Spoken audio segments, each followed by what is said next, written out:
A storied franchise that really revolutionized the idea of mature sandbox gameplay is back with a big twist.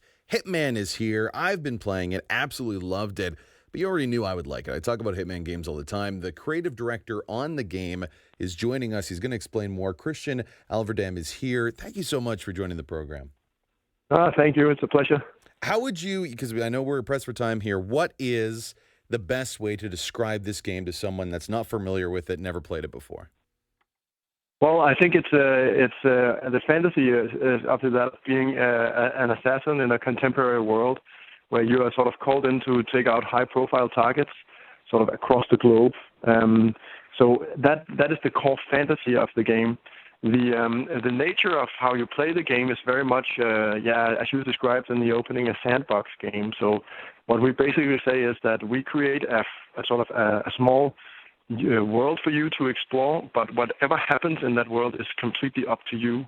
So it's so much about freedom, and the players actually trying to find their own way how to infiltrate, what disguises to wear, how to get close to their targets, and finding these ingenious ways of killing them in sort of our core, what you call the strongest sort of aspiration for many players is to obviously assassinate your target where no one knows you were ever there. The target is the only one who dies, and maybe the target even dies in an accident, so no one even suspects that assassin ever visited this location. So I think that's very much the essence of what we're doing. Absolutely. And for those that maybe aren't familiar, you're kind of painting a picture of a very tonally gruesome and serious game. But I've played this thing. There is a lot of ingenious infusion of comedy and levity and just the interesting ways that you can do things and, murder in hilarious ways. Tonally for you guys, where did you want this game to fall in terms of, the spectrum of gritty, realistic, fun to play, gruesome to hilarious off-the-wall kind of hijinks? Well, I think that's the beauty of the game, because even if the core fantasy is, let's say, rather serious and where the aspiration is sort of a deadly assassin, the playing of the game, we infused it with many layers of dark humor, where it's both down to the banter between the NPCs, but also the very sort of essence of how you play the game. People just have fun in it, right? It's not really meant to be super serious in that regard, and it's equally viable to just play the game where you're sort of constantly just playing around with the characters in the level, the AI, and just screwing with them and being goofy. So that's also a big part of it. Just poking fun at the game and just see what basically happens when you say, what happens if I throw a hammer at this guy, or what happens if I go over here and do this? And that's very much also the nature. I think we can't really help but inject these layers of both absurdity and quite a lot of humor into it, because that is why you want to play it in the first place. What is one of the most hilarious deaths that you've played in this game?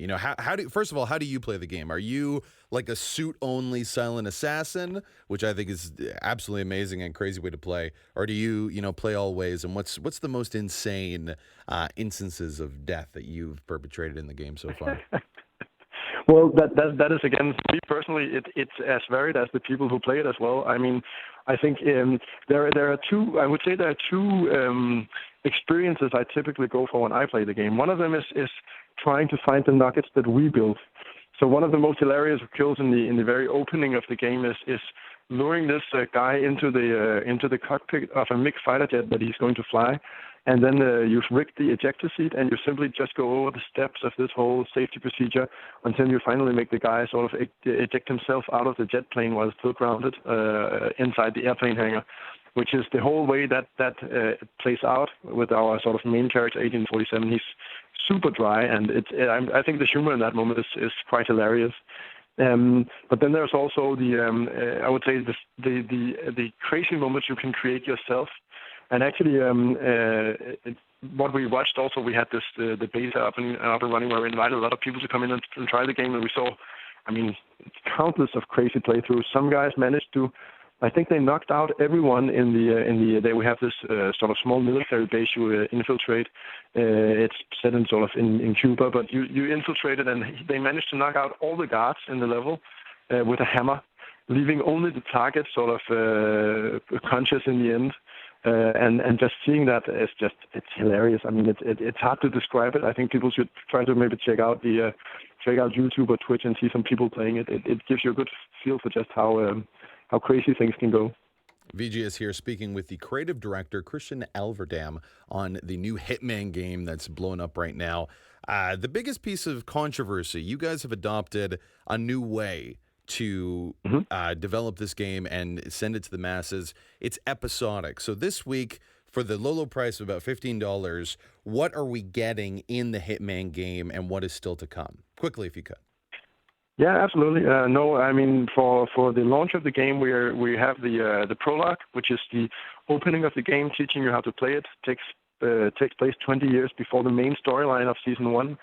And then what you also get is the very first mission of the main storyline, taking place in the present day in Paris.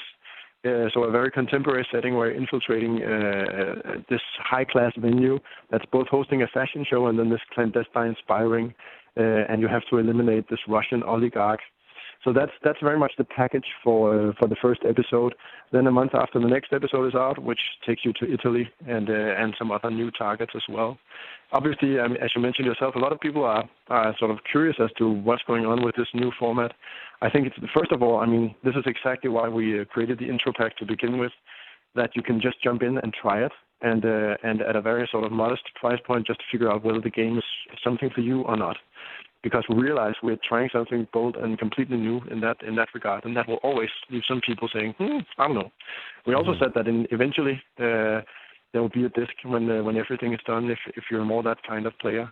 I think for me personally, on a creative level, what we did with the episodic format, or with I would say the storytelling of a TV series, is I think we managed to create for the first time for Agent 47 a world and a way of telling a story in that world that makes sense for him. And I'll just try to elaborate if we have 2 minutes of time. Yeah, please do, because creatively it seems like that would be, sorry to interrupt, but it seems like that would be the biggest challenge, because developers like Telltale that use a similar model for years and years, people would get a little fatigued because they don't remember all the big choices. From a narrative perspective, these games usually have pretty strong narratives and they're also fun. What did you do to ensure that, when I get the next episode, that it still makes sense, that I still understand what's going on? Oh, absolutely. I get that completely. Well, I think first of all, it's important to say that story is a part of the game, but actually a big part of our game is also what happens in between the episodes. So we have this concept of elusive targets. So they are targets that appear inside a level, and then they are only there for a very limited time. In the beginning, it's going to be 48 hours. And that's the time frame you have to actually take them out. So in that thinking, our game is not only episodic in terms of a story. It's actually also a live game.